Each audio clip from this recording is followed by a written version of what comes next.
Namaskar everybody. My name is Arjun and I came from originally Sindh, Karachi, Pakistan.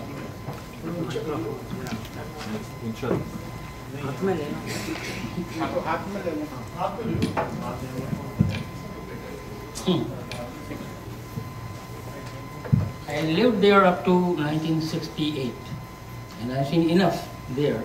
In 1968 I came to USA direct. I never been to India up to that time. This day, 14th August, is a black day in my history. Naturally, always, every year, my thoughts go back to 14th August 1947 when India was partitioned on the basis of religion. And since then, also looking at the deplorable conditions of India and our present situation. So I thought, in order to understand this, I have to go back in time in history. So I started digging in. Islam is an ideology, and it sprang in the desert of Arabia. It is a totalitarian and the most oppressive religion in the world that has wiped out many civilizations by force. Islam's the very nature revolves around perpetually two states: jihad, killing innocent people in the name of Allah, or getting killed in the name of Allah. And the way Islam is practiced in our country, subcontinent, is an Arab imperialism and a militant faith.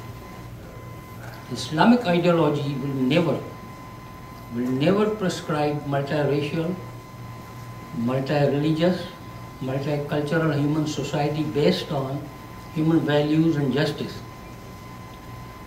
Democracy, coexistence, secularism, respect for the religious beliefs of other people is an alien concept to a Muslim mind.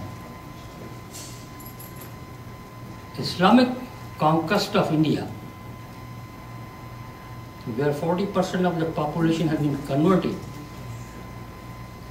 and the partition of India, where 5 crore Hindus were slaughtered, 5 crore families were uprooted, traumatized, and on the top of it, 40% of our land were given away with a stroke of pencil for a song. These two chapters are the bloodiest chapters in our history, in our shameful history. Sindhi Muslims were demanding for Pakistan. They had no idea what Pakistan means to them except the homeland for Muslims. And because the Muslims in the rest of India were asking. And today, the ironical fact about Pakistan is that they have failed to satisfy the very interest of Sindhi Muslims and safeguard their fundamental basic rights. And the same Sindhi Muslims who were in the forefront of creation of Pakistan are demanding to be out of Pakistan.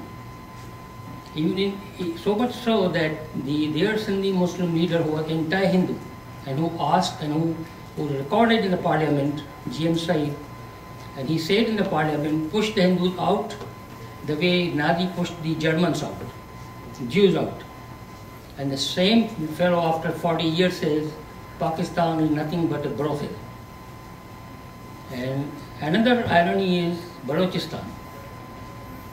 Balochistan was a black pearl and was always an independent province, even during British Empire. And they will never, and they are not going to accept the sovereignty of Pakistan. Jinnah annexed Balochistan by force, fraud, and forgery. And when Baloch revolted, he put Baloch leaders, Khan of Kalat, Khan of Makran, and Baloch Gandhi, Ataullah Mengal, all other Baloch political leaders and Sardars in jail for defiance. And since then, Baloch are facing almost unparalleled, they are suffering and facing all kinds of tragedies. So much so that the successive governments of Pakistan, General Ayub Khan, Zulfikar Ali Bhutto, General Yahya Khan, General Ziaul Haq, and President General Musharraf have bombarded their villages, their homes, their sanctuaries. So you can realize how many Baloch are killed and destroyed. And Balochistan has created its own independent flag. They want to be out of Pakistan at any cost. And they're looking towards India and Russia to help them out. But so far, nothing has been happened. And they are fighting this losing war. And another striking fact about Balochistan is that there are many tribes who are Hindu tribes. But because of the economic and forced conditions, they have superficially accepted the Muslim names. But their resentment towards Islam and Muslim is unbelievable. These Baloch tribes, they are Zikri, Gichki, Mari, Rind, and there are many more which I don't know. Their resentment is so high that they will never go to a mosque to offer a namaz, never keep a roza, never keep a Quran in their homes, never even drink a water from the tap of a mosque. So much so, if a Muslim visits them, as soon as he or she leaves, the chatai they sit on, they just immediately throw out or burn it. And the cup in which they drink the water or a tea is also thrown out. For them, Muslims are nothing but thorn in their eyes. This is most of Balochistan. Baloch. And these are my friends, Baloch tribe. They are Zikri friends.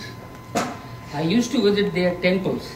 Their temples are called Jamaat Khana, temples without deities, where they will be performing bhajans, exactly kirtans. And they call their bhajans Ginan. And they will never go to a mosque. These poor Baloch are even looking towards us, towards India, to make us back officially Hindus. We are Hindus. But irony is this, that we are always weak and divided. Also, I thought I should say about how, because it bothered me always how Islam started in our country. So I studied. Excuse me, sir, just quick question. Do they have a web presence, this Balochistan? No, Balochistan, they have website, but not for this particular reason. Because the government of Pakistan, after them, they've suppressed them so much that even at present, a lot of Baloch are in the jails, lingering in jails without any fair trial. And also, there are so many Baloch who are evaporated physically by the Pakistan's intelligence agencies. Unfortunately, the United Nations and all the human organizations have turned their face away. So those poor people are suffering like never seen after the Hindus. And they are the ones who are really civilized Pakistanis I have ever seen and never came across in my life. Sindh was an integral part of India. And Sindhi culture was an integral part of bigger Bharatiya Hindu culture. Arabs used to invade Sindh, on and off. But they were always pushed back, still leaving behind the scene of murder, rape and loot.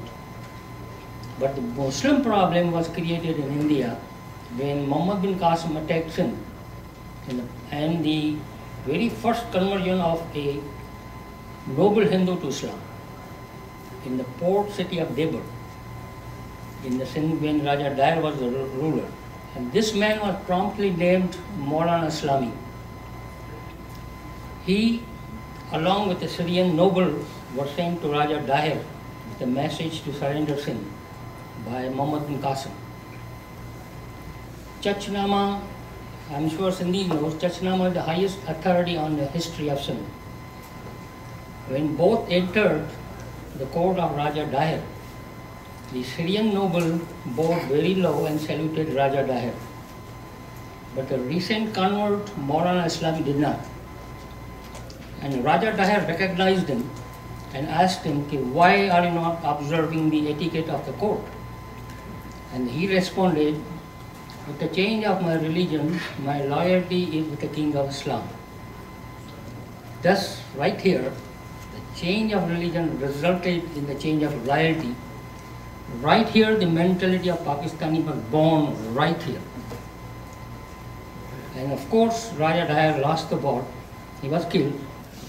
Both the daughters were sent to the governor Ijaz of, I believe, Damascus as a booty, war booty, And since then, we Hindus are suffering persecutions, discrimination, social injustice in Sindh.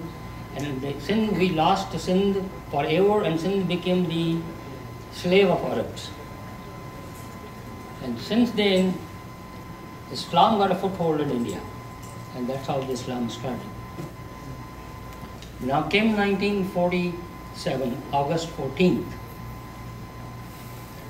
We Sindhis woke up to our utter surprise that we have become homeless, landless, stateless in our own country where we have been living for since time immemorial, where our Rishis, Munis wrote Vedas, Upanishads, composed our immortal classical music on the banks of river Sindhu, like Raga Sindhu Bhairavi, Asavari, Sindhura.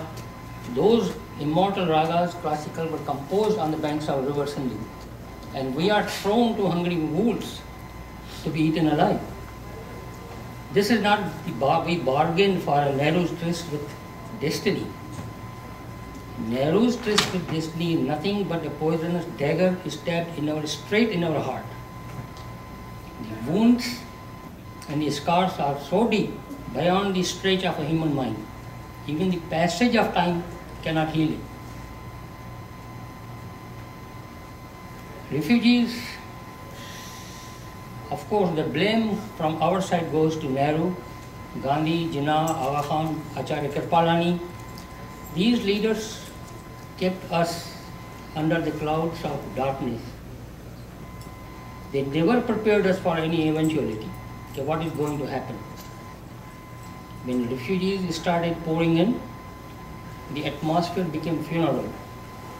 We Sindhis, with the grief in our hearts, we have to leave Sindh with our meager belongings. The refugees started attacking, killing, looting, raping Hindus indiscriminately. The refugees started ransacking our homes, factories and shops, with no legal rights, no protection, nothing for us. Refugees went on rampage, invading our temples, smashing our deities, desecrating our gods, and so much so, with a contempt, so much so that they were even destroying the beautiful British statues and monuments in the city that adorned the city without any respect for the art and culture. Well, on a personal note, I will say that unfortunately, we have reached a sorry pass where our heritage, our culture, our land is all under siege from all directions. If we don't do it, we will be in deep trouble.